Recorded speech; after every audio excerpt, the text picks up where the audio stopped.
Hello, everybody. Happy Wednesday afternoon. Hope yours is going well. And we have another Seahawks video to get to today. But first, before we dive into football content, we just hit 1,370 subscribers to the channel. YouTube's been yo-yoing me a little bit with this number, but I think this is accurate. So 1,370 subs. Let's get to 1,400 by the end of the bye week.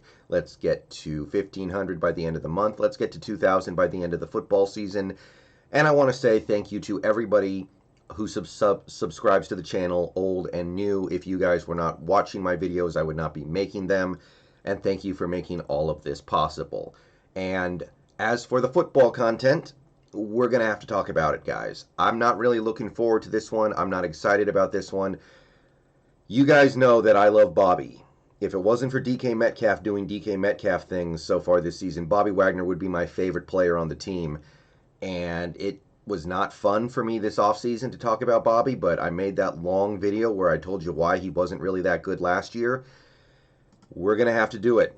5 games in, where is Bobby Wagner? The answer is, after a game against the Vikings that I would classify as pretty bad, we're kind of in a rough spot right now, and Bobby needs to turn this around quickly, in my estimation, or else we're going to be looking at 2019 Bobby, and I'm telling you guys, I've already broken it down for you, that's not a good thing. So, I got his updated metrics as of this week, and I saw some things I didn't like. I saw some things that are troubling. I saw some things that need to get better if Bobby wants to prove himself as being the best middle linebacker in football. That's how bad this Vikings game was for Bobby, and I'm going to show you why. So let's run down this list. Let's see where we are. Let's see where Bobby is, and let's see what needs to happen for him to get better. So the raw numbers are beautiful. He had 14 total tackles against the Vikings. 14 tackles. He's now on pace for over 160 tackles, which is obviously a phenomenal number. So whatever else I'm saying about Bobby today, we can at least take away that. But I would like to point out, Cody Barton had 14 tackles against the Vikings, and he played terrible. I don't care what anybody says. Cody Barton looked like trash against the Vikings. He had 14 tackles too. So we know that's not the end-all be-all. All right, so no sacks yet. Again, not a concern yet, although I really would like to see him get to the QB at least once soon, because we do need to see him actually bring the quarterback down a few times this year, in my estimation, especially with the pass rush doing what it's doing. However, this is a problem. He logged 2 missed tackles against the Vikings, giving him 4 for the season, and that puts him on pace for 13 probably. 13 missed tackles in one season for a middle linebacker, even one who gets used as much as Bobby, is a disaster. So, yeah, he can't afford to have too many more of these. It was a sloppy game for him against the Vikings. I mean, the proof is in the pudding, guys. I broke down for you a lot of middle linebackers last season. I don't think any of them had 13 missed tackles on the 2019 season. So, if Bobby actually keeps up this pace and gets to 13, that's a problem. That's almost one a game. And of course, his missed tackle percentage is now up to 7.1%, which is higher than it was last year. And yeah, this is a problem too. It's higher than I wanted in 2020. I would have lived with 5% right now. It's well above 5%, so got to get better here. Solo tackles. Bobby is doing a lot of pile jumping. So even this tackle number is probably a little deceptive. Now, I'm not here to take away from the work Bobby does, bringing people down with help.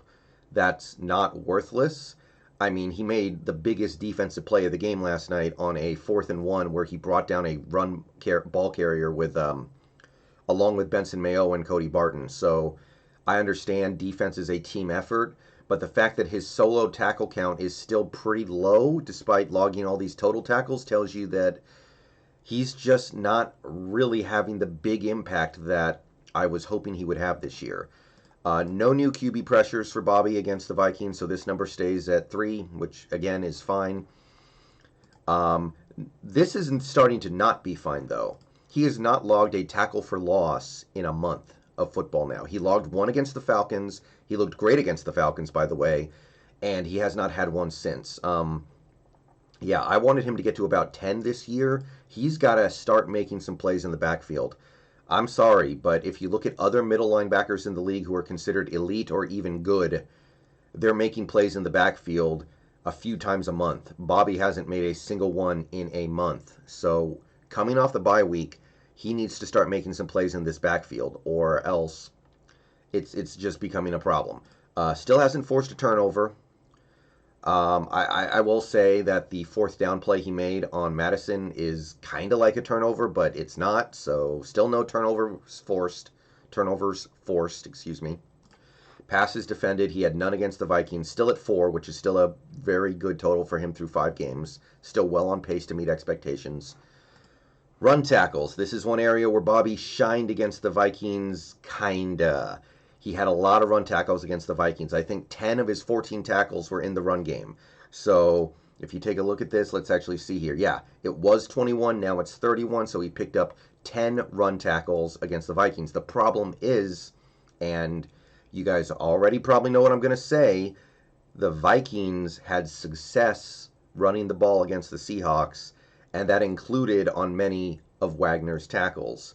I believe that the Vikings averaged 4.2 yards per carry on plays where Bobby Wagner made the tackle. That's not really good enough, and now his season average tackle depth for the whole year is just a shade above 4. Now, last year it was 4.8. He's headed in the right direction still, but this number has gone up every single week so far, and now he's noticeably above my 2020 projection for him. So he needs to start landing some tackles in the backfield. He needs to start bringing down running backs for a loss. He needs to stop giving up so many longer carries. He gave up a couple of long carries against the Vikings. So I'm keeping an eye on this. Coming out of this bye week against Arizona, I'm looking for him to start making bigger impact in the running game. I know the run tackles are nice, but he needs to be more effective with the run tackles that he's getting. This is not good enough. All right, now we go to his coverage performance, and the Vikings threw the ball at people that Bobby Wagner was covering a lot on Sunday. He was targeted in coverage, I think, 7 times against the Vikings. That's a lot for a linebacker. And you got to remember, the Vikings only threw the ball 39 times, which compared to our usual game so far this year is actually low. It's not really low for Kirk Cousins, but you also got to remember that the Vikings don't exactly have premier tight ends that they're going to be feeding the ball to. So this is starting to become a concern. Right now he's on pace to get targeted like over 70 times, which is almost 75, I think, which is not good. Now, what is good is that he's still doing a pretty good job preventing big plays and completions. He's only got 14 completions allowed in coverage through 5 games, which is well on pace to meet my projection for him in 2020. He's doing fine here. He did allow 5 completions against the Vikings. So in that game, he gave up quite a bit. 5 completions on 7 targets. If he keeps that pace up, we have a problem. I will admit that. So his completion percentage came up a bit, but it's still very good, 58.3% overall. If he can maintain this pace, he's doing great. If he plays like if he gives up stuff in coverage the way he gave up in coverage against the Vikings, that's going to be an issue. So we're definitely going to keep an eye on that. One encouraging thing, though, is that even though he got targeted a bunch and he gave up 5 completions, those 5 completions only went for about 33 yards, which is not bad. He didn't give up any big plays. Now, he may have given up some first down conversions. He may have given up some significant plays. You know, not every big play is a huge gain, but he only gave up about 33 yards in coverage 33 yards in coverage last night. And even if he gave up 33 yards a game over a 16-game season, he would be doing okay. He would be doing okay. I could live with that. Okay, so in short, in coverage against the Vikings, Bobby didn't have a great game, but he did manage things pretty well. He didn't give up any big plays, so it was a step back, but in coverage it was tolerable. And I will say this as well, in his defense, he ended up in coverage on a wide receiver at least one time. That needs to not happen. Ken Norton, what the hell you doing? But yeah, so a step back for Bobby here. Still no passing touchdowns allowed in coverage, which is very good, obviously. His passer rating allowed this season came up a few points, but it's still below 71, which is very good for a linebacker. Depth of target, I don't care about this stat anymore. It's down to 5.4, but that's mostly because he got targeted so much, so I don't even know if this is necessarily a good thing to go down. It's completely dependent on context. Air yards. Bobby gave up some air yards. He's actually currently on pace to do pretty much exactly what he did in 2019. That's not really what we're looking for here.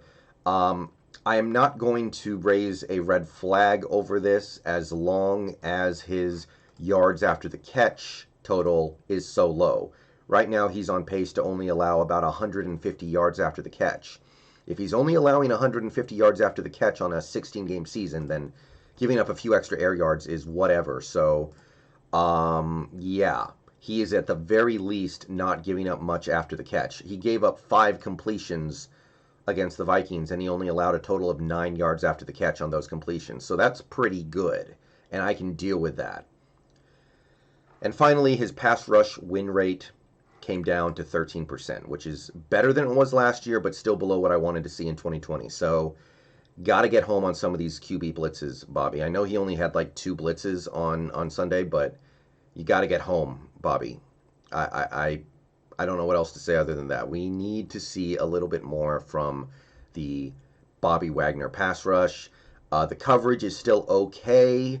I'm a little concerned that some of this stuff might start heading south because the Vikings game was a little rougher. But more than anything, I need to see Bobby do a little better in the run, and I need to see him do a lot better in the splash plays. So that kind of hurt. It was like taking off a Band-Aid. I don't like to say negative things about Bobby because I like him, but I have to be real. After breaking down the Vikings game, I don't think he played well against the Vikings, and I need to see him play better after the bye week if he's going to justify his massive 2021 salary. All right, that's it for me, guys. There's the data as I see it. What do you guys think? What do you need to see from Bobby in order to instill confidence in yourself about keeping him going forward? Or do you think these numbers are lying to you and Bobby's actually playing totally fine? Is getting Snacks out there going to help Bobby? You would hope so. Maybe Snacks is going to be a difference maker for Bobby's season. So, peace out, go Hawks. See you guys tonight in stream. And yeah, that's what I got for you. Peace out.